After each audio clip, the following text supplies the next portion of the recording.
Bonjour tout le monde. Je m'appelle Neil David Soutz. Aujourd'hui, on a l'honneur de parler avec le docteur en psychologie, Liviu Poniarou. Docteur, je vais aller à fond tout de suite. Je voulais vous remercier pour les informations que vous allez partager avec les spectateurs aujourd'hui, ainsi que pour votre courage de parler du sujet du placement des enfants et votre expérience, etc., etc. Donc, bienvenue et merci de tout mon cœur d'être ici aujourd'hui avec moi sur Transparency in Media. Merci à vous de partager avec moi cet échange. Avec grand plaisir. Juste pour donner un bref résumé, les gens qui ne vous connaissent pas, votre travail, je vais laisser comme ça, on va aller à fond pendant l'entrevue. Est-ce que vous pouvez me donner, s'il vous plaît, un petit résumé de votre formation et puis vos expériences liées avec psychologie, ainsi que un peu, en bref maintenant, lié avec pourquoi le sujet de placement des enfants vous a touché, vous intéresse? Ok, je suis psychothérapeute, psychologue clinicien, titulaire d'une licence en psychologie, d'un diplôme d'études spécialisées en psychologie clinique et également d'un PhD, d'un doctorat en psychologie clinique et psychopathologie. Et donc, je pratique la psychothérapie à Genève depuis plus de 20 ans. Et environ 7 ans en arrière, j'ai commencé à m'intéresser à la question de la protection des mineurs à Genève, euh, parce que une patiente, ensuite une deuxième, ensuite une troisième, est venue me raconter ses interactions avec les services de protection des mineurs, mais en tant que scientifique, parce que j'ai oublié de mentionner que je suis également co-directeur de la revue InAnalysis, qui est publié par l'éditeur scientifique Elsevier. Mhm, Et en tant que co-directeur et éditeur en chef de cette revue, mhm, je suis très familier avec l'épistémologie des sciences, avec la méthodologie des sciences, avec tous les débats qui concernent l'élaboration de la connaissance. Et donc, ces premières patientes ont partagé avec moi leur expertise psychiatrique mhm, qui était délivrée par un service universitaire. Et peut-être que je suis trop exigeant, mais j'ai été très, très, très surpris par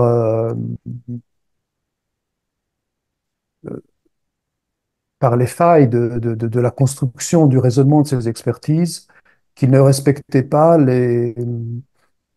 euh, la pluralité des vues en termes de théorie, qui ne respectait pas le principe de contradiction et de réfutation, c'est-à-dire que on avait l'impression que tout allait dans le sens des services et des autorités qui élaboraient ces expertises.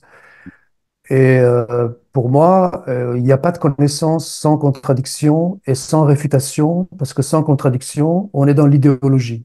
mhm, Et bien qu'ils respectaient le principe de pluralité en invitant plusieurs acteurs qui donnaient leur point de vue, ils invitaient des acteurs qui donnaient des points de vue qui allaient le plus souvent dans leur sens. mhm, Et on ne comprenait pas très bien les soubassements théoriques du raisonnement final. mhm, Euh, et puis, ce qui est très frappant, c'est que on ne prend pas du tout en considération les biais du dispositif qui mettent les parents dans une détresse et dans une dissonance cognitive terrible. Ce sont des biais du cadre de l'expertise qui sont jamais étudiés. Et surtout, on ne prend jamais en considération les effets iatrogènes de ces décisions et de ces diagnostics. mhm, On a l'impression que ce ne sont pas des diagnostics qui sont fournis pour aider la personne, mhm. mais pour la pousser dans le gouffre. OK, je comprends ce que vous dites. Alors, et oui, je regarde pour les spectateurs, les gens qui me connaissent, En général, autant que journaliste, autant qu'un être humain, autant qu'un ami, un collègue, moi, je suis très transparent. Donc, la raison, cette émission de série, cette série de Transparency in Media, depuis le début, était toujours transparent. C'est parce que je suis transparent. Donc, en disant ça, je voulais dire que j'ai une liste de questions que je vais demander au docteur et qui sont brefs, concises, qui peuvent sembler pour certaines personnes qui regardent, qui sont déjà au courant de certains faits répétitifs pour eux, mais ils sont très importants pour la base. Et puis, on va aller à fond depuis là. Donc, docteur, en général, quand quelqu'un dit placement abusif, il y a plusieurs sens, entre guillemets, cependant subjectivement, qui entend ces paroles? Okay, un parent qui entend, un enfant qui entend, un tante, un juge, le service de protection mineure, etc. C'est quoi votre définition du placement abusif en parlant du quand un enfant s'est mis soit dans un foyer, soit dans une famille d'accueil, ou soit avec le parent, dans certains cas, qui était déjà prouvé de ne pas être le parent le plus approprié ni stable, voire même violent, et pas avec le bon parent. En général, c'est quoi la définition de votre point de vue professionnel, placement abusif? Premièrement, il s'agit d'un placement qui est non volontaire. Ça veut dire que et les parents et les enfants ne sont pas d'accord avec ce placement Hmm, et qui est sous-tendu par une série d'actes de violence qui peuvent durer pendant des années pour certains parents. hmm, Et, mais je pense que ce serait plus simple je pense que la Commission des droits de l'homme, dans son rapport de 2020, note quand même quelques points qui sont très parlants concernant les placements non volontaires. Il apparaît des constats de la Commission des droits de l'homme du Grand Conseil de Genève que les parents sont victimes d'abus et de violences. hmm, Certaines mesures mènent à des abus et à des solutions qui se révèlent pires que les problèmes. Le maintien des liens familiaux n'est pas respecté. Les capacités parentales et les conditions du retour de l'enfant dans la famille d'origine sont ignorées. Des souffrances totalement inutiles et injustes sont endurées par les membres des familles et, note encore la Commission des droits de l'homme, les droits de l'enfant ne sont pas respectés. Je pense que cette synthèse définit bien, je pense qu'elle répond bien à votre question sur la définition du placement abusif. Ouais, je vous remercie, docteur, parce que c'est très important. Parce qu'il y a pas mal de gens qui pensent seulement oui, il y a les preuves, on dit en anglais countless, un tas de cas après les cas après les cas des enfants qui ont aussi, après leur placement, qui ont subi, en plus de tous les faits que vous avez partagés aussi, les violences dans les foyers, etc., etc. On a beaucoup de cas comme ça. Est-ce que ça fait aussi partie de la définition de l'abus dans le placement d'un enfant? Parce que je vous demande, parce que clairement, moi, je connais beaucoup des parents. J'ai rencontré eux, l'histoire de leurs enfants. J'ai vu les photos, les vidéos, j'ai lu les documents, les témoignages des médecins. Est-ce que ça fait partie? Je dis pas que tous les enfants placés sont maltraités, pas tous. Je dis pas ça. Non, mais je suis en train de réfléchir en même temps que vous me posez la question. Euh, il y a l'acte inaugural.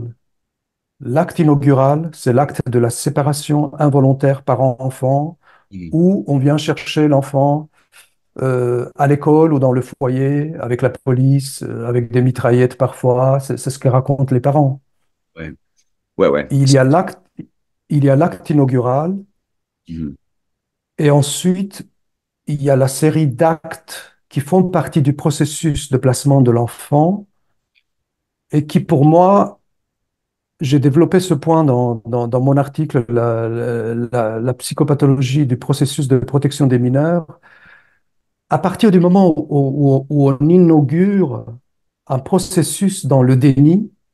On s'expose à une série d'actes qui peuvent durer pendant des années, qui sont générés par le déni, qui sont générés par le passage à l'acte, qui sont générés par la violence, Mhm. qui peut être institutionnelle, qui peut être individuelle, qui peut être personnelle, qui peut être par absence de professionnalisme, par absence de moyens, par absence de compréhension des dynamiques, par les biais engendrés Mhm. par le système, Beaucoup de par, possibilités. De beaucoup des façons de qu'est-ce que ça veut dire. Parce que voilà, OK, pour quelqu'un qui a la langue maternelle anglais, et comme c'est en oui, éventuellement on va être aussi sous-titré précisément, parfaitement carré, vos paroles en anglais, la parole abuse en anglais a un autre sens complètement qui est exactement ça. Cependant, quel type d'abus? Institutionnel, judiciaire, les inaugurations d'un placement. Donc, je voulais être clair pour aussi, pas seulement pour les francophones qui écoutent la première version française, mais aussi pour les gens américains, anglais, australiens. Juste de parler de ce mot. Donc, um, euh, c'est pas de demander des statistiques spécifiques parce qu'au-dessous, en dessous de cette entrevue, il y a les statistiques, les réponses écrites par vous de ces questions qui sont vraiment détaillées. Je vous remercie pour ça avec je les vous en prie. en général, en Suisse, on a environ 8 millions en Suisse, 8 millions 500 000 personnes, plus ou moins. Moi, j'ai pas regardé les derniers 3 mois, mais environ ça, c'est la population de la Confédération. Um, euh, est-ce que vous savez, en parlant de Genève maintenant, mais à Genève, dans le canton de Genève, est-ce que vous savez combien d'enfants sont placés dans les foyers ou les familles d'accueil environ? Je n'ai pas sous la main les chiffres Et c'est pas pour vous du, passer de tout, docteur, c'est juste une question parce que j'ai participé, moi, une mais fois. je pense qu'on peut trouver ces chiffres très facilement sur les services de l'État ou dans d'autres statistiques ou dans les médias qui n'ont aucun intérêt à cacher ces chiffres. Oui, oui, exact. Oui. Juste un peu de curiosité, parce qu'en Suisse, comme vous le savez, moi je suis moitié suisse, mais Suisse, normalement, en général, c'est connu depuis l'étranger ainsi, depuis la Suisse, depuis le sol suisse, d'être un pays hyper statistique dans chaque secteur. Donc, j'étais juste curieux en général. Hum, euh, Mais on peut faire des statistiques, mais ça donne aucune information sur les processus qui se passent derrière, ni sur la violence, ni sur le bonheur des gens, ou alors on peut toujours déformer les chiffres, mais il y a toujours des biais dans toutes les études. mhm, mhm. Ouais, je comprends ce que vous dites.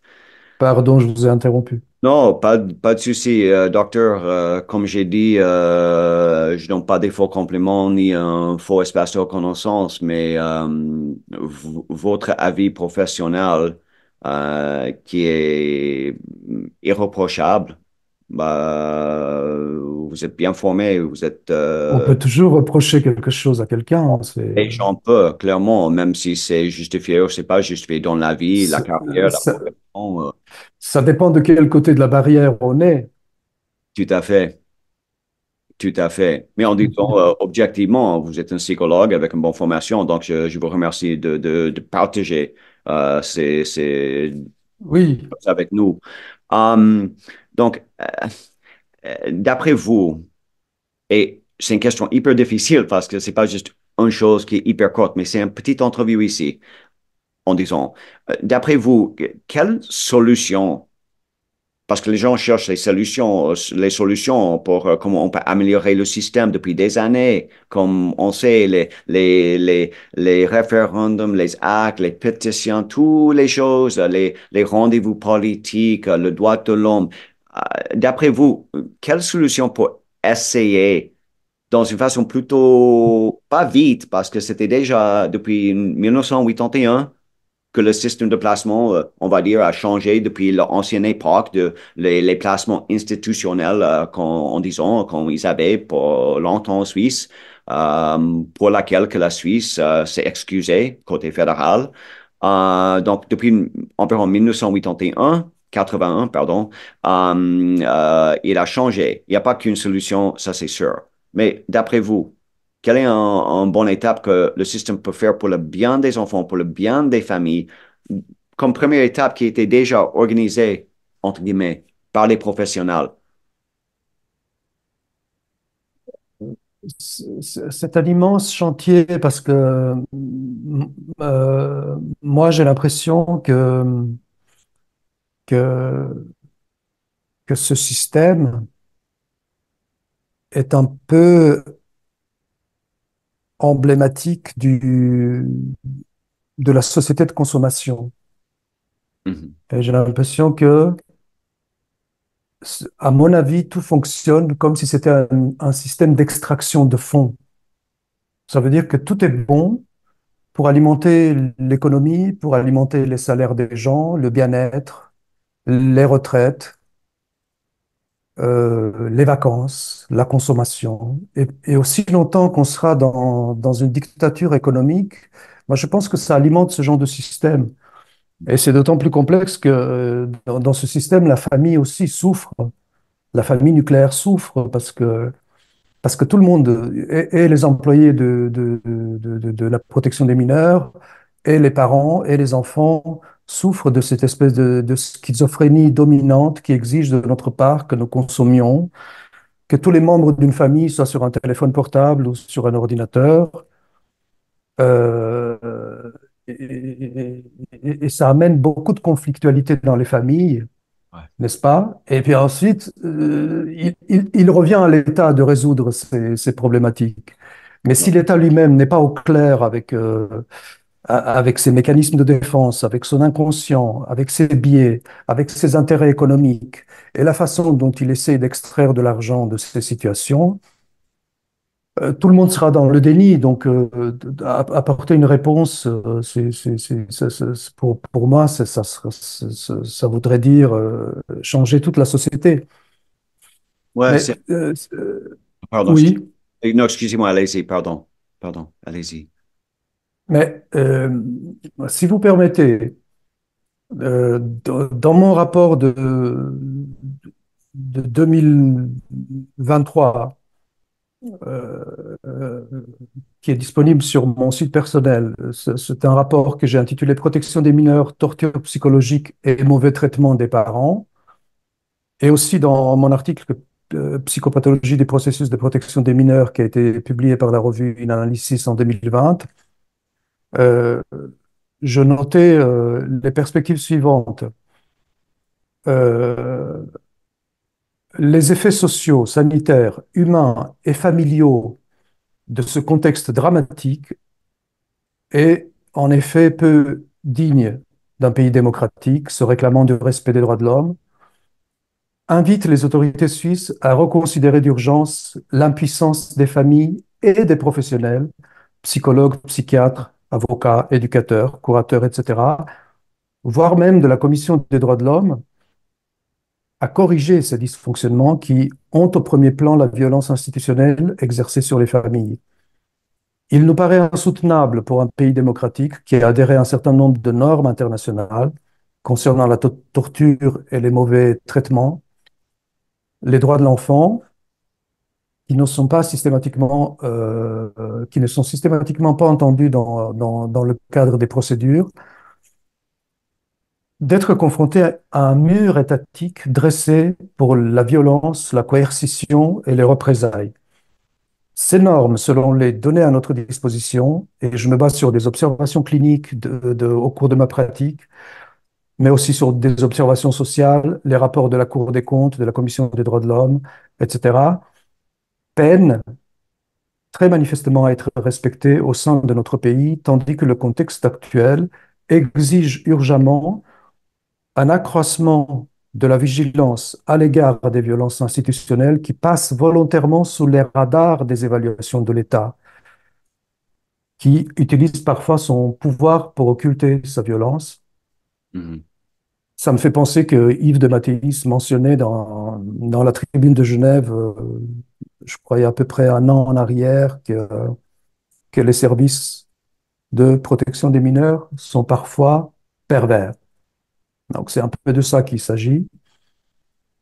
Pour ceux qui ne savent pas, Yves de Mattei est un député genevois Mhm. euh, des Verts et membre de la Commission des droits de l'homme de Genève.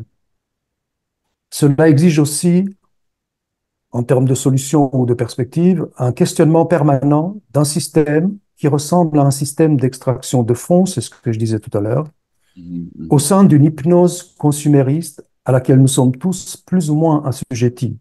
Ce Ouais. système, généré par la culture libérale et capitaliste, domine tous les domaines et expose toutes les actions et les intervenants à des biais économiques.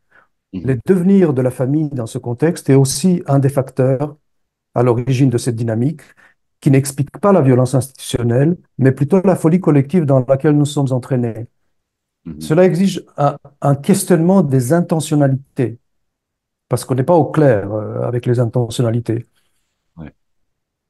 C'est-à-dire qui est responsable des actes qui entraînent la violence institutionnelle et la violence et le désespoir des parents, et voire la maladie des parents. En Mhm. ce qui concerne les responsabilités, il est nécessaire de déterminer quel aspect est le plus problématique ou le plus grave.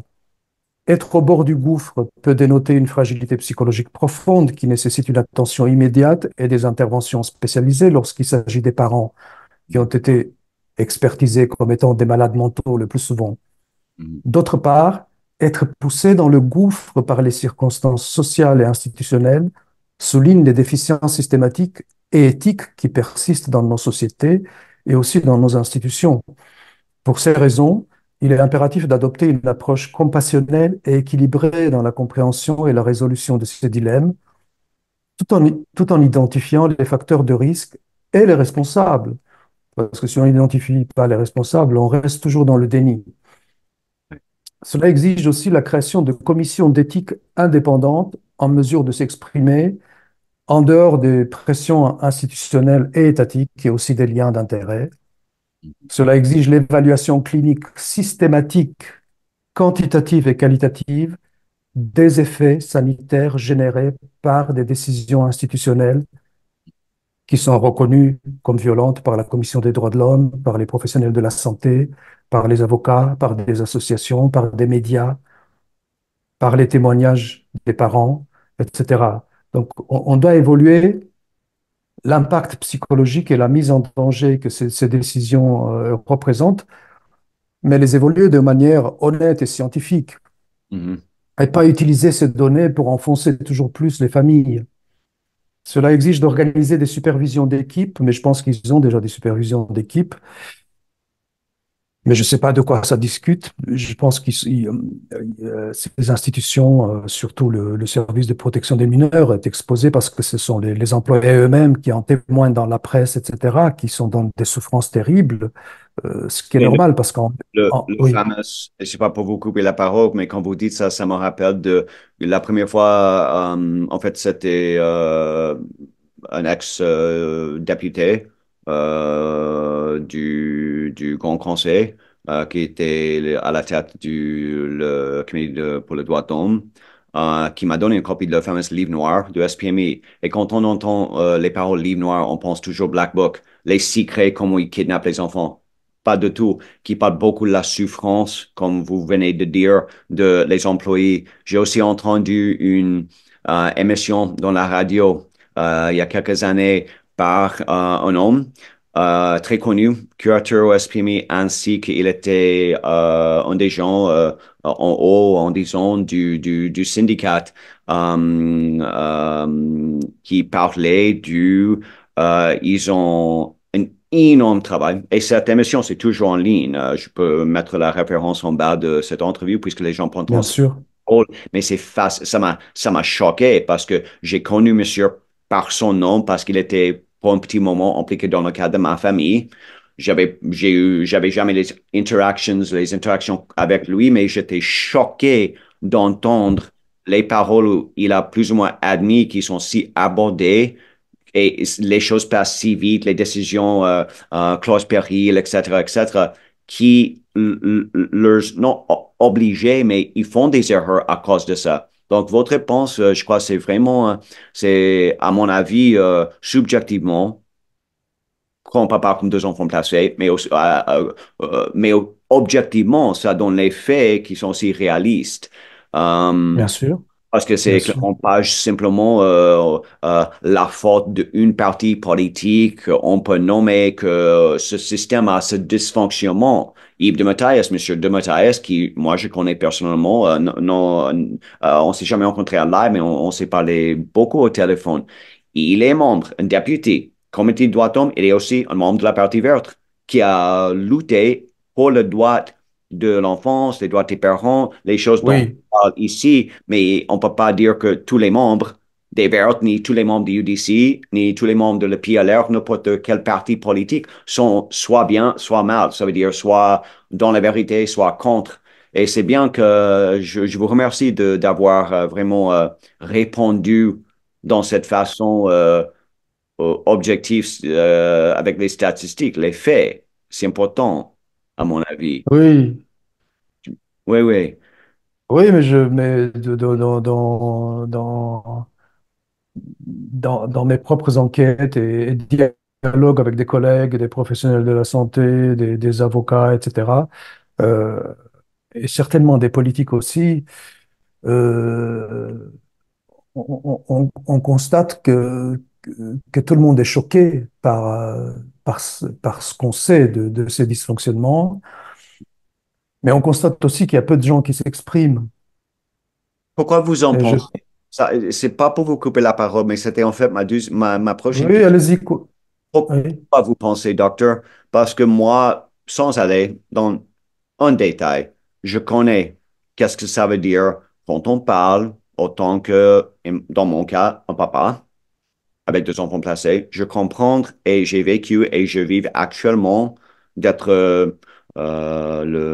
l'objet, entre guillemets, d'un tas de plantes pénales d'avoir parlé, les procédures, ainsi que les causes civiles des parties, même si les faits basés dans ces choses sont pas vrais, de prolonger, prolonger, prolonger. Pourquoi vous pensez qu'un professionnel voit même un parent qui lutte factuellement basé sur les faits de sauver leurs enfants ou bien d'aider le système en général et améliorer, pas raser, améliorer le système comme vous cherchez à faire et beaucoup des autres professionnels. Pourquoi vous pensez qu'ils souffrent, ils subissent des représailles, les rétorsions de s'exprimer?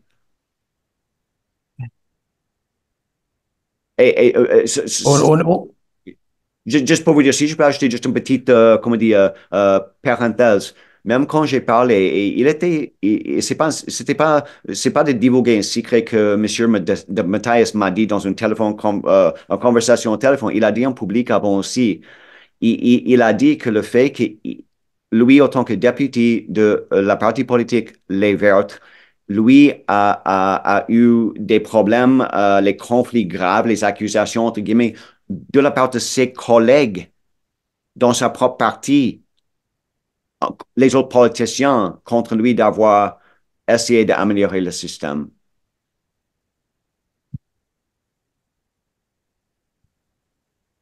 bah, il y a, il y a beaucoup de remarques par rapport à ce qu'on vient de dire.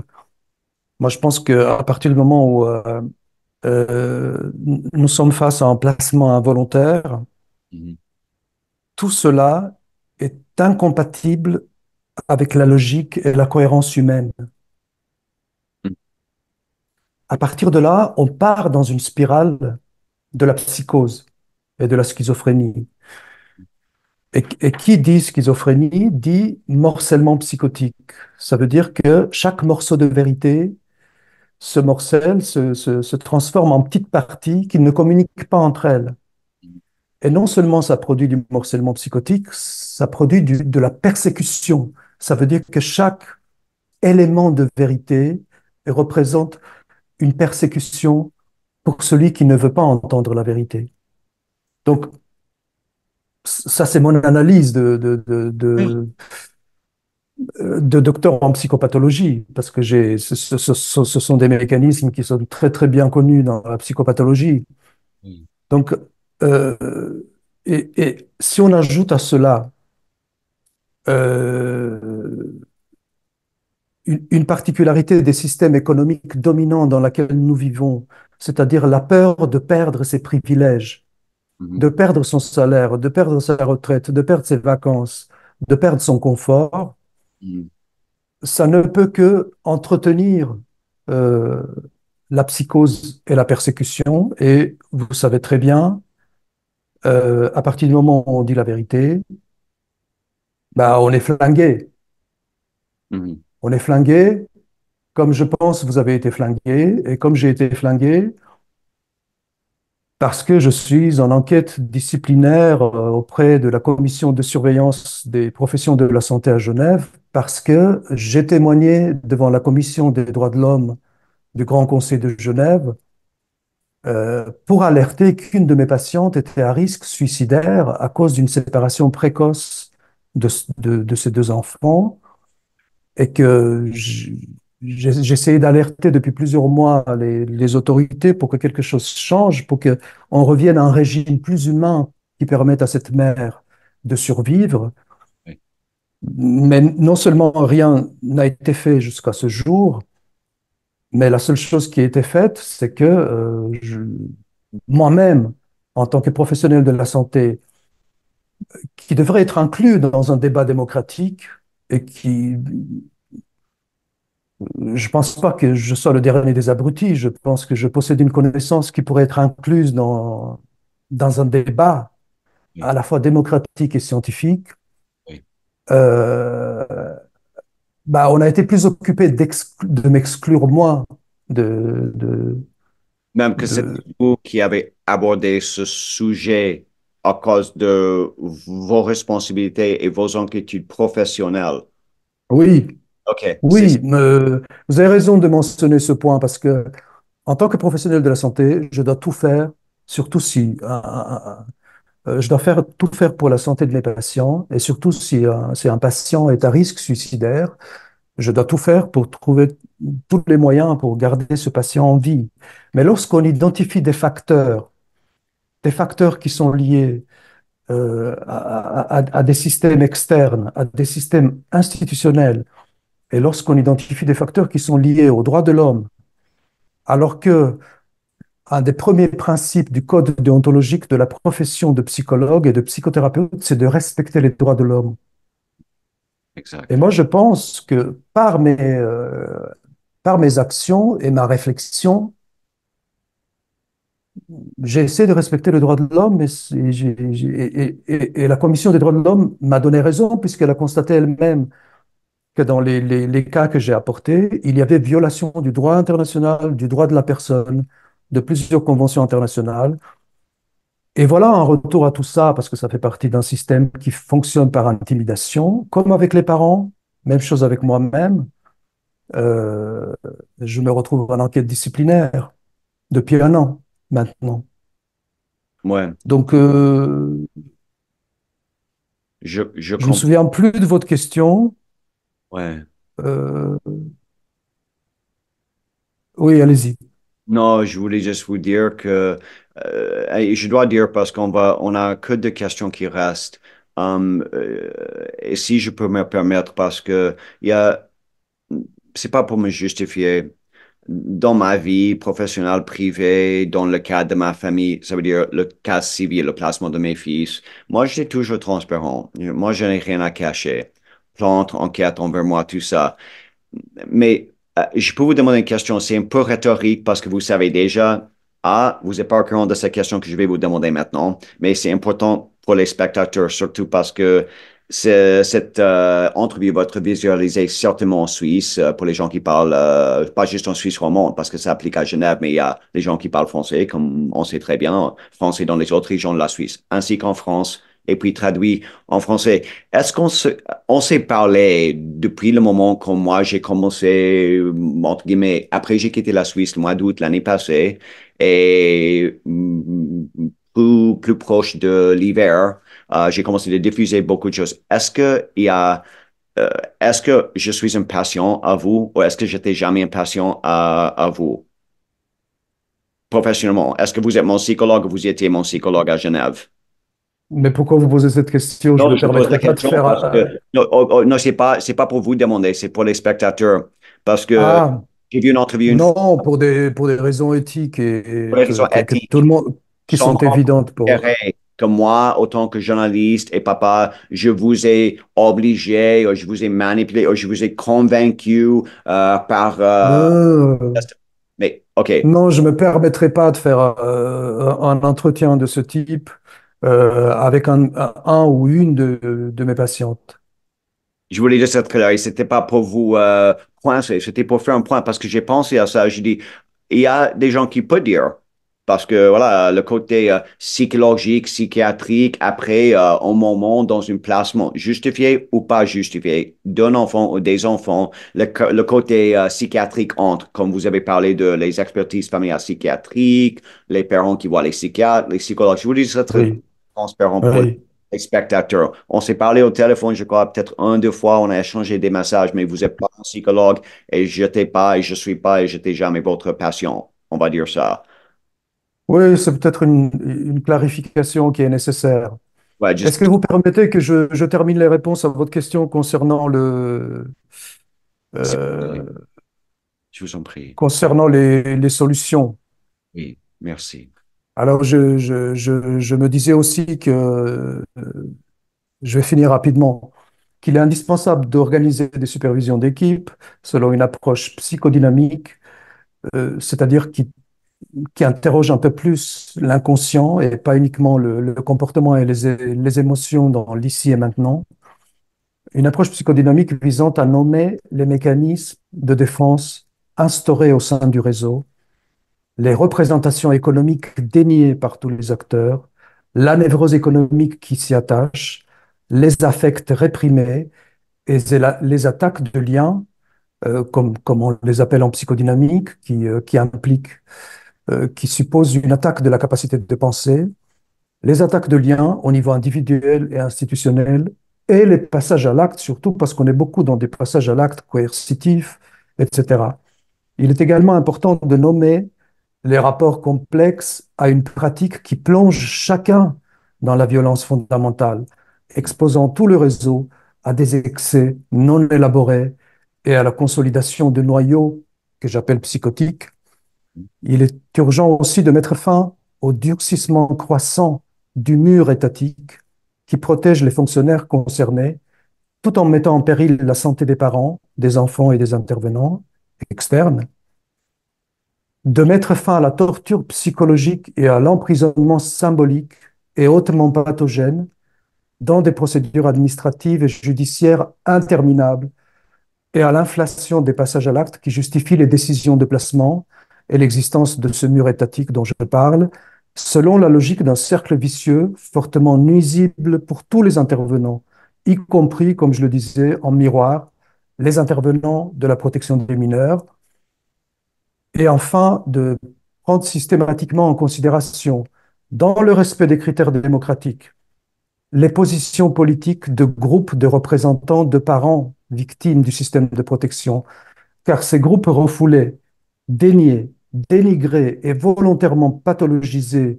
avec des expertises psychiatriques, plus que les professionnels, qui sont soumis eux-mêmes à des collusions et des normes sociales, économiques et culturelles, euh, ces victimes connaissent le mieux la vérité de leur vécu subjectif face à cette réalité et pourraient représenter de véritables guides politiques pour aboutir à une situation démocratique et respectueuse de la dignité et de la santé des citoyens de ce pays. Euh, c'est difficile pour moi, malgré le fait que, OK, maintenant le français, c'est ma deuxième langue, mais j'ai jamais entendu une réponse si bref, compréhensive ainsi que réaliste de ces questions, parce que la question que je vous ai demandée, c'est une question qui peut basculer. Quelqu'un peut dire, ouais, il y a un milliard de choses, mais de faire un résumé, c'est génial parce que ce résumé, c'est important. Et la raison, je continue dans cette série de parler de la protection de l'enfant, de la famille, de mettre la vérité devant quelque chose qui est en dysfonctionnement et de voir aussi que les gens qui travaillent dans le système vont changer. Aussi, ils souffrent des problèmes, ainsi que les parents et les enfants innocent en disant qui subit. Il y a un dysfonctionnement partout qui est comme un peu dans une boucle, on va dire. Donc, je vous remercie pour cette réponse parce que ça a clarifié pour les gens dans une façon simple, aussi dans une façon dont eux qui ont lu, qui ont en main actuellement vos rapports, vos études, des autres professionnels, les documents dans les mains de le comité de droits de l'homme, les autres acteurs de l'État ainsi que les gens privés de travailler ensemble d'améliorer le système malgré le fait que un placement d'un enfant pour un parent d'être, comme on dit en français, je crois, c'est désenfanté. Tout ça, c'est terrible. Et puis, il y a toutes les autres choses de trouver, qu'on peut trouver si, moi, je pense, je suis un peu idéaliste, de travailler vraiment ensemble pour eux qui veulent vraiment améliorer le système depuis l'intérieur ainsi que, disons, l'extérieur. En général, Oui, mais c'est un immense chantier, hein, parce que ouais, je suis peut-être trop idéaliste. J'essaie de voir le bien. Je sais qu'il y a des gens dans la vie, si on oublie en parlant du placement des enfants, foyer, SPMI, toutes les choses comme ça. non, Dans la vie, il y a des gens qui veulent le mieux pour eux dans leur vie, qui cherchent la vérité, qui veulent vivre oui, bien. Et il y a des gens qui choisissent une autre piste qui est pas forcément bien pour eux-mêmes ou pour une autre personne. oui, mais même si c'est idéaliste, moi je pense qu'on doit garder une ligne d'horizon parce que ce sont les idéaux qui ont sauvé la vie et l'humanité, sinon on serait resté des barbares. Tout à fait. Et de garder un espace sans entrer dans religion, le concept de religion, un espace de la foi, la croyance que si Oui, on travaille oui, ensemble, parce que moi, j'ai connu, parce qu'ils sont décédés maintenant à cause de suicide, trois parents à Genève pendant les 6 ans et demi que j'étais là qui se sont suicidés. Il y a un qui était annoncé sans leur nom dans les journaux et deux autres, les parents qui ne pouvaient plus oui, oui, une année et demie et 2 ans et 3 ans respectivement pour les trois, ils se sont suicidés, ainsi que les enfants qui se sont suicidés dans les bien foyers sûr, et les choses. Donc moi, bien sûr. clairement, je parle subjectivement, mais ainsi un peu objectivement, mais je comprends ce que vous dites sans parler des statistiques. Hum, Mais il y a les statistiques et il y a aussi les témoignages des parents, il y a aussi le bouche à oreille, et il y a aussi toutes les informations qui ne parviennent pas dans les documents statistiques, qui sont occultés pour des raisons idéologiques ou politiques. Mais on entend tous les jours parler tous les jours, j'exagère, on entend systématiquement parler du suicide de parents exposés à la protection des mineurs. Et puis, c'est un risque qui est très, très palpable dans les cabinets de psychothérapie ou de psychiatrie, euh, à partir du moment où les parents sont poussés dans un désespoir cyclique et systématique par ce processus interminable qui, pour moi, relève toujours de la torture psychologique selon la Convention internationale contre la torture et les mauvais traitements, qui concerne la torture physique, mais aussi la torture psychologique. Et lorsque j'évalue mes patients, je trouve tous les critères de cette convention contre la torture. ouais, je peux pas dire je suis content d'entendre ce que vous venez de dire, mais moi j'ai bien lu autant que j'ai fait mes études dans la loi. Hum, j- Aussi, je suis son papa avec des enfants placés, mais j'ai lu toutes les conventions torture, génocide, crime contre l'humanité, le droit de l'enfant, le droit de la famille.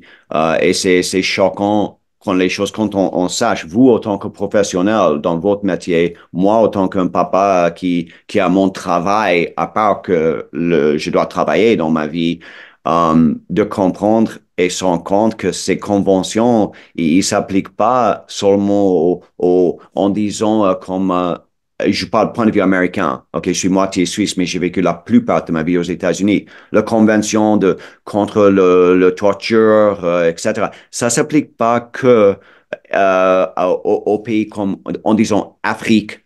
Ça s'applique vraiment, et vous parlez de votre profession à Genève en tant que psychologue, les choses comme ça s'appliquent partout sur la Terre. Cependant, la situation, le cas, le pays, mais ça ne s'applique pas juste à le troisième monde, on va dire, the third world. Et c'est prouvé. Oui, mais la Suisse maintenant, elle est reconnue internationalement pour son non-respect des droits de l'homme et de la péjoration de la situation concernant le respect des droits de l'homme. Ouais, malheureusement, pas malheureusement, mais je peux dire malheureusement, c'est pas juste votre avis, c'est documenté. C'est carrément documenté, comme vous le savez très bien, ce que vous venez de dire. Um, donc, une dernière question, si je peux me permettre, docteur. Oui, allez-y. Pourquoi vous pensez, malgré tous les efforts et toutes les choses, si on oublie forcément combien d'enfants précisément sont placés dans une façon qui n'est pas justifiée ou bien dans une façon qui était justifiée pendant un petit moment, d'être sûr que l'enfant n'était pas en danger dans leur famille d'origine, etc. Pourquoi vous pensez? Parce que on parle de plus en plus, je lis de plus en plus dans les journaux, pas dans les réseaux sociaux, dans les journaux publics en Suisse.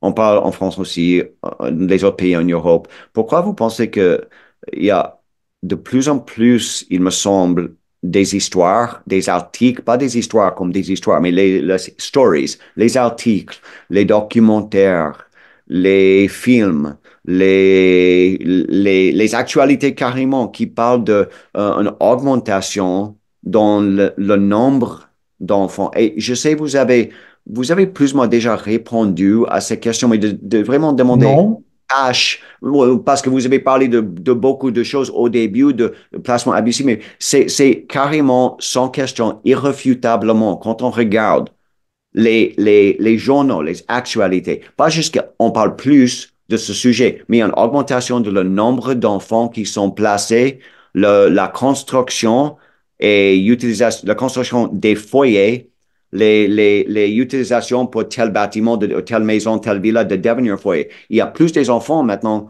qui sont en placement et en train d'être placés que quand on a vraiment commencé de essayer, eux, ils ont essayé de créer tous ces comités, de trouver les solutions, d'améliorer le système. Normalement, quand il y a beaucoup de gens qui travaillent, qui doivent travailler ensemble, qui disent qu'ils travaillent ensemble, de trouver les solutions vraiment ensemble, pourquoi vous pensez les chiffres augmentent? Moi, j'ai rencontré les parents, même les parents ukrainiens en Suisse, à Genève, qui avaient leurs enfants placés, sans aller dans les détails. Mais on parle d'une augmentation et pas une réduction. Une réduction me semble normale. oui, oui. Pas une augmentation, mais aussi si grave et aussi qui touche les familles qui sont 100% suisses et beaucoup des familles étrangères, malgré tous les efforts d'améliorer. Est-ce que c'est du racisme? Non, je plaisante. Mais je pense que j'ai déjà suggéré plutôt la réponse à votre question. C'est-à-dire que pour moi, je pense qu'on est à la conjonction, au croisement de deux sources d'influence ou de deux facteurs majeurs. Il y en a certainement plein d'autres. Euh, le premier facteur, c'est l'éclatement des familles, l'éclatement psychologique des individus en général dans un régime économique dicté par le cybercapitalisme.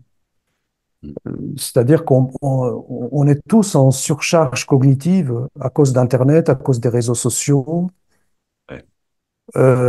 Et dans cette surcharge cognitive, on commence à mélanger anxiété, stress et aliénation qui se répercutent certainement sur l'équilibre familial et sur la dynamique des familles. Et puis dans le désastre que ça génère, qu'est-ce qu'on fait?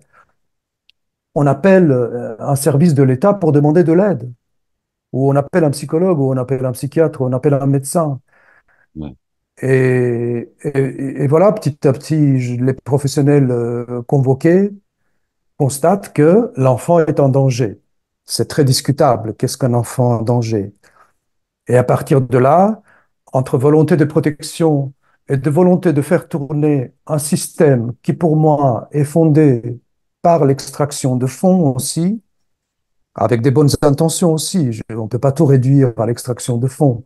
ouais, ouais, Peut-être que, certainement qu'il y a il y a des individus dans le système qui essaient de faire son travail et qui pensent bien faire, mais par ignorance ou par professionnalisme, c'est très discutable. Et voilà, à la conjonction de ces deux facteurs, on peut que arriver à l'augmentation du nombre de placements et des processus violents que ça génère, puisqu'on part dans une logique qui n'a pas de cohérence et qu'on essaie de maintenir à tout prix et on s'accroche. ouais, Pour moi, le meilleur exemple de cette folie, c'est lorsque, et pour moi, c'est emblématique du type de communication que ça génère, ce système lié au placement involontaire, c'est que si vous venez aujourd'hui chez moi à la maison, vous me prenez deux enfants avec la police, avec des mitraillettes, je suis détruit, j'ai envie de me couper les veines, ma vie n'a plus de sens, ma vie sociale n'a plus de sens, ma vie professionnelle n'a plus de sens, je suis inquiet pour mes enfants. Et vous, cette personne qui est venue aujourd'hui avec la police, j'ai rendez-vous demain avec vous pour que vous et vous me dites, mais moi je vais protéger vos enfants. La communication n'est pas possible entre vous et moi. Et ouais, les interventions de la protection de l'enfance ont rendez-vous systématiquement avec ses parents. Et pour moi, c'est un type de communication complètement psychotique qui est difficilement productive. C'est ce que les parents rapportent dans ma consultation. Et peut-être que vous connaissez ça mieux que moi parce que vous êtes passé par là. Euh, voilà, pour moi, ce type de communication schizophrénique, c'est-à-dire je vous dis, je vous frappe sur la tête, mais je vous dis non, mais restez très bien parce que si vous restez pas très bien, vous allez jamais voir vos enfants. ouais. C'est emblématique de ce que j'appelle une communication schizophrénique. Et je C'est, pense que tout le monde souffre, et les parents et les intervenants de ce système. ouais, au bout d'un moment, je peux être d'accord, mais moi, je peux parler que subjectivement, vraiment. Comme on dit, at the end of the day, comme on dit en anglais, à la fin d'en réfléchir de tout ça, moi, mon papa, après presque 7 ans dans cette situation, leur maman est décédée. Pas, elle n'était pas assassinée, mais comme résultant de leur placement, elle ne pouvait plus. Elle est tombée dans les drogues, et puis, etc., etc. Mais je peux dire subjectivement que oui. Moi, j'ai fait 5 psychiatres, des rendez-vous avec 5 psychiatres FMH pendant presque 7 ans, 6 ans et demi, 800 heures de séances. Chacun a témoigné. C'est pas pour me justifier. Les gens connaissent mon histoire. Cette entrevue, c'est pas pour Oui, oui, allez-y. 800 heures avec 5 psychiatres FMH qui sont tous témoignés depuis le début du placement qui était la raison, comment dire, la raison, les SPMI, ils ont dit avec le TPA de traîner aux ACG mes enfants et les enfants de moi et ma défunte femme étaient négligence et conflit parental, qui est très commun, et puis boule de neige.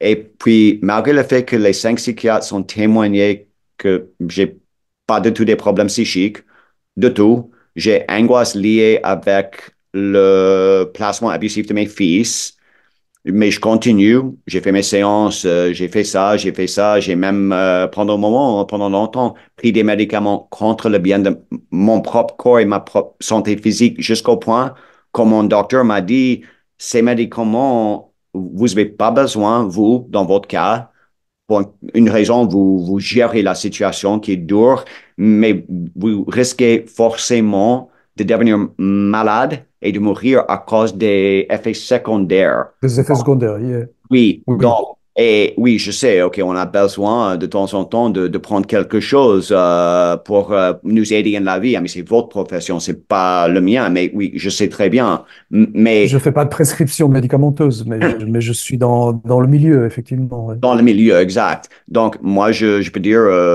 hum, en bref, les gens qui connaissent, voilà, l'histoire de ma famille, mon histoire, moi, je sais très bien pourquoi mes fils s'est déplacé, pourquoi ils restent toujours, et même mon dernier psychiatre que j'ai vu pendant 2 ans et demi. Et moi, je dis ça pas juste à raconter mon histoire, parce que c'est pas une histoire, c'est les vies de mes fils. La vie de ma ex-femme, leur maman, ma vie. Les témoignages des parents et des enfants sont les plus importants pour la compréhension de cette dynamique. Ouais.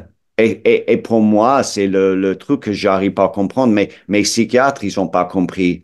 Un de mes psychiatres très respecté, je vais pas mentionner son nom, mais beaucoup, il y a deux qui ont carrément crié au-dessous du SPMI face à face dans les rendez-vous, ainsi que au juge en disant, vous faites quoi avec les enfants de monsieur et madame? Mais un truc que j'ai vraiment comme, je veux pas dire comme un film, mais quand on a un psychiatre FMH qui crie dessous un juge dans une audience quand ils sont en train de témoigner de la stabilité de leur patient, qui est le papa avec ses enfants placés, on commence à se rendre compte de comprendre ce que vous dites. La définition de, c'est une psychose en général pour laquelle on doit trouver une solution qui est bien pour tout le monde, surtout pour les enfants, de protéger nos enfants et de protéger les parents qui sont frappés par ce système et de soutenir la famille, le vrai bien, le vrai base de notre société et le bien de Mais notre oui, société. votre témoignage démontre que face à ce système qui fonctionne par morcellement psychotique et par persécution et par extraction de fonds, c'est tellement complexe que votre vérité n'a plus aucune valeur. Mais c'est ce qu'on constate dans beaucoup de situations. Ça veut dire qu'on est hors vérité. Et ce qui fait la loi, ce sont d'autres raisons, mais qui échappent à la vérité de tout le monde. Ouais, et Je les me demande même si les acteurs impliqués dans tout ça euh, sont conscients de tous ces mécanismes, ou alors on est tout simplement dans le passage à l'acte et la persécution. C'est une bonne question. Moi, j'ai rencontré personnellement, depuis le début, quand mes fils étaient placés aux HUG en 2017. À ce point-là, nous sommes arrivés 3 semaines et demie avant, depuis les États-Unis. Et nos enfants étaient placés à cause d'un événement triste, mais qui ne méritait pas le placement comme ça, surtout parce que dans mon cas, c'est pas une justification d'expliquer un peu aux gens qui me connaissent pas. Moi, j'ai travaillé pour le Department of Public Safety aux États-Unis, le département comment dire, sécurité publique, avec et au-dessus du SPMI aux États-Unis. Je me suis occupé des enfants. On a notre système là-bas. Je me suis occupé des gens handicapés vulnérables dans les OMS, jamais sur enquête, les choses comme ça. Je vois subjectivement et de plus en plus objectivement qu'il y a des gens que j'ai rencontrés depuis le début. Au début, il y avait 25 personnes autour de nous, comme mes fils étaient placés, pris aux HUG et placés, un second à l'autre. Pendant 6 ans et demi, environ, je sais pas, 700 personnes qui sont pas tout à fait toujours impliqués, mais les éducateurs qui croisent, qui viennent, les curateurs qui viennent, qui entrent, les choses, et ça crée un espace de délire dans la société. Il y a Oui, voilà. en anglais un Oui, turnover, je sais pas comment dire ça en français. Il y a un énorme turnover des employés dans le système, comme vous le savez, dans l'SPMI, dans les associations qui guident les foyers, comme Forge, tout ça. On a un problème systématique qui doit... oui, oui. Un des effets de cette accumulation, et il ne faut pas oublier que l'accumulation, c'est le propre du capitalisme, Oui, un des biais de cette accumulation de personnes, c'est que ça produit un morcellement au niveau de la communication. oui, Parce qu'on peut pas, on peut plus synthétiser, on peut plus comprendre, on peut plus être dans la logique à partir du moment où on accumule 700 personnes mm, qui se prononcent, chacun avec ses biais, avec sa subjectivité, avec sa formation, avec sa détermination, ses émotions, ses distorsions, etc. ouais, On ne peut qu'aboutir au désastre. ouais, Et on est quand on écoute le désespoir des parents, et je pense que vous êtes représentatif de tout ça, on est dans le désespoir et le désastre. ouais. Avec, comme, comme le idéaliste que je suis, la possibilité, si Restez idéaliste. on a Non, je vous remercie pour le conseil parce que pour moi, moi, j'ai fait la décision qui était la plus décision de ma vie d'avoir quitté la Suisse. Première, pour les raisons professionnelles, et tout de suite, il est devenu tout de suite une situation simplement de parler pour mes fils, de sauver mes fils. Et j'étais conseillé de faire ça à la fin avec le soutien de mon psychiatre qui a dit qu'avec la deuxième expertise, et c'est commun dans ces cauchemars des familles, c'est pas juste dans le cas de ma famille, pour faire une expertise complémentaire. Et comme mon propre psychiatre m'a dit le dernier, après environ 2 ans d'avoir fait les séances avec lui, 2 ans et demi, je ne me rappelle pas avec lui. Toutes les attestations, les rapports médicaux étaient parfaits, il faut rendre ses enfants, nanana, toutes les choses bien pour moi.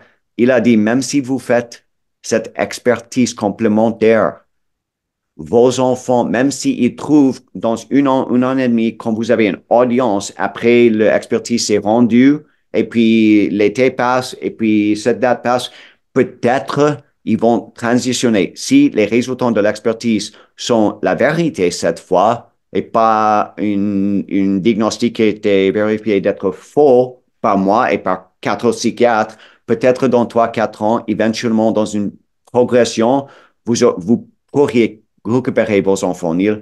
Et à ce point-là, moi, j'ai dit, bon, Oui, euh, mais vous êtes en train de dire que vous fournissez, pardon, les preuves de la vérité, mais on retrouve le fonctionnement que je décrivais tout à l'heure, d'autant plus que vous avez osé vous attaquer à un système persécutoire et persécuté, mhm, c'est-à-dire que toute vérité est une nouvelle source de persécution pour ce système, et mhm. plus vous accumulez les vérités, plus vous alimentez la dynamique persécutoire, et vous pouvez que vous exposer à l'éclatement de tout ce que vous pensez pouvoir construire.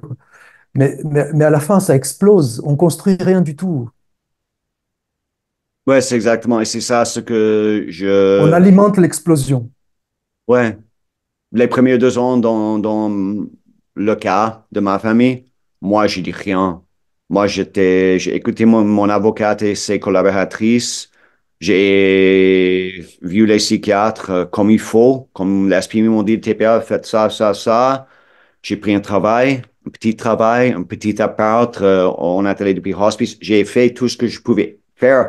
J'essaie de confronter, lutter, comme on dit, un système. Ils n'aiment pas ça. Ça augmente dans un sens, mais au bout du moment, il y a des centaines, des centaines, des centaines des parents, des grands-parents, même des enfants qui m'ont contacté, même que je suis un peu en silence les derniers 2, 3 mois en disant, Neil, ou bien Monsieur Soutz, ou bien Neil David, ou ils m'ont appelé quelque chose, monsieur. Je vous ai vu sur une entrevue et enfin, quelqu'un a quitté. Et je ne dis pas ce que je vais dire de me féliciter en disant, il y a beaucoup de monde, les parents, les grands-parents, les oncles, les familles, les enfants, toujours dans les foyers, qui se rendent compte si on ne trouve pas une solution constructive, ensemble, collaborant, euh, et vraiment exposer la situation, malgré les représailles qui continuent, pas avec le but Non, mais de la mais guerre, le but, pardon, c'est pas d'exploser, parce que sinon, on est dans un enchaînement d'explosions. Ça veut exact. dire qu'on reste dans une logique psychotique. Et ça, c'est la raison quand je dis je suis idéaliste. moi, j'ai allé doucement j'ai quitté la Suisse et je me suis rendu compte que même de partager les choses génériques a pas marché. Demander les médiations par l'office de l'ombudsman, le médiateur cantonal, demander les rendez-vous avec l'SPMI, même quand j'étais hors de la Suisse. C'est pas d'être négatif, c'est d'être réaliste, d'être d'accord avec ce que vous dites. Pas vos avis, mais les faits que vous avez dit, qu'on doit trouver une autre façon dans laquelle on peut tous travailler ensemble. Je connais les éducateurs qui travaillent pour force, qui ont leurs enfants placés. Personnellement, Bah oui. je connais les docteurs qui s'occupent, les psychiatres qui s'occupent des parents qui sont des Oui, éducateurs. oui, On sait, et des comme avocats. je l'ai dit, oui, de lutter, de faire la guerre, c'est pas ça, c'est pas d'exploser, c'est pas de raser, c'est de carrément améliorer, mais on m'a dit, beaucoup de gens, malgré le fait que dans mon cas, mes enfants, ils sont pas encore à la maison, ils n'étaient pas encore rendus, qu'il fallait qu'on ait vraiment entré à fond de la vérité pour le bien de tous les parties impliquées. Eux qui ont choisi de ne pas dire la vérité ou de dire mensonge ou pour l'argent, ça c'est une autre chose. Mais il y a beaucoup de gens que je connais, même les éducateurs qui m'ont contacté depuis que j'ai quitté la Suisse qui m'ont dit des choses, qui sont malcontents avec leur travail, ils sont dans une dépression énorme.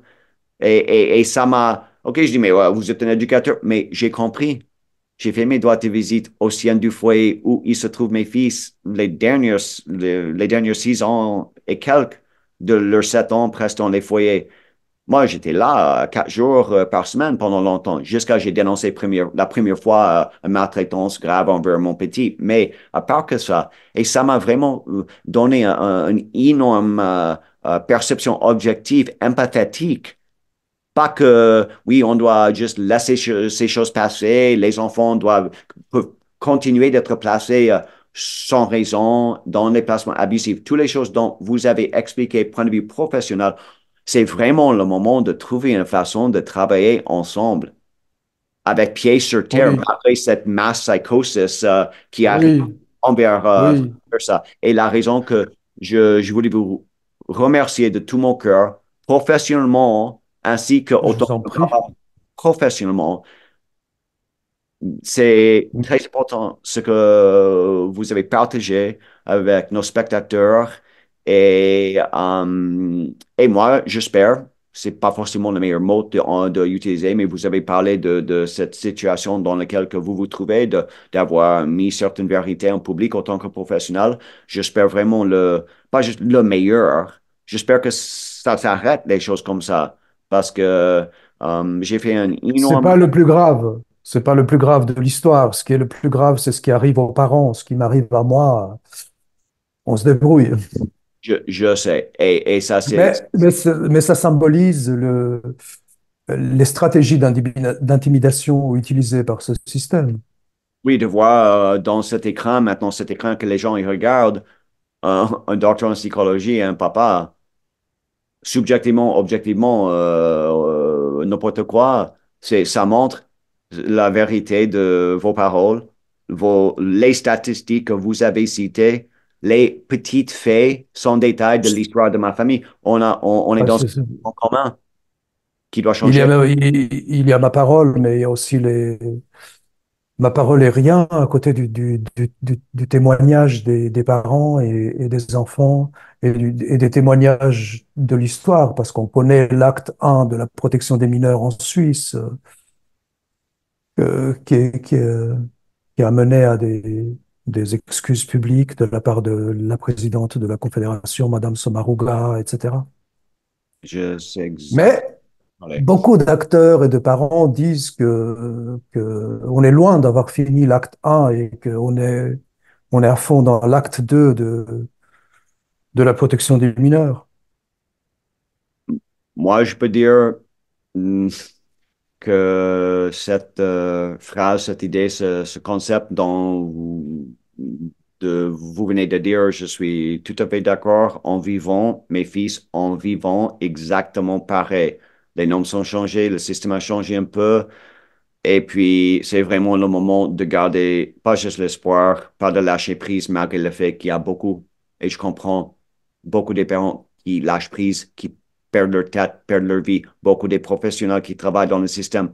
Peut-être pour la grande population, malgré le nombre, le chiffre spécifique des parents, des enfants, des grands-parents, des curatrices, des éducateurs, les gens qui souffrent à cause de ce boule de neige, peut vraiment, ce petit groupe qui est focalisé sur une solution rapide, implémentation des faits, des solutions qui sont déjà écrites, parce qu'il y a un tas de choses qui sont déjà écrites, qui peut être mis en procès carrément une semaine à l'autre, qu'il faut qu'on garde l'espoir pour ça et le courage de faire les démarches, autant que papa ou bien un professionnel, psychologue comme vous, et ainsi que comme les certains politiciens, et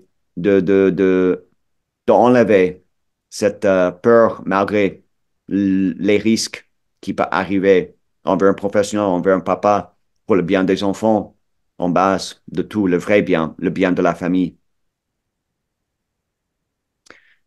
Docteur, je vous remercie. Je vous souhaite un bon fin du dimanche, surtout parce que on fait cette entrevue un dimanche et spécialement pour ça, je vous remercie parce que je suis pas dans les mêmes horaires que vous en Suisse. Donc, je vous remercie vraiment de ma part, de la part de mes spectateurs, de la part de tous les parents, ainsi que pour les professionnels dans votre métier que je connais, pas vous personnellement, les autres psychologues, les autres psychiatres qu'ils ont les mêmes avis, les mêmes faits, euh, euh, pour dire que ensemble, malgré le idéalisme de cette phrase, on y arrive, on y arrive. Moi, j'en suis sûr et certain. Et je vous souhaite un bon fin du week-end et un bon début de la semaine prochaine, de reprendre à nouveau votre Mer- travail. Merci à vous d'avoir permis ce dialogue Un grand avec l'espoir que ça pourra un jour apaiser des situations, des parents, des enfants et changer peut-être le, le destin de certaines personnes qui ne peut être que catastrophique dans cette dynamique qu'on souligne. Moi, je pense toujours d'une chanson. On doit tous savoir les images, les chansons.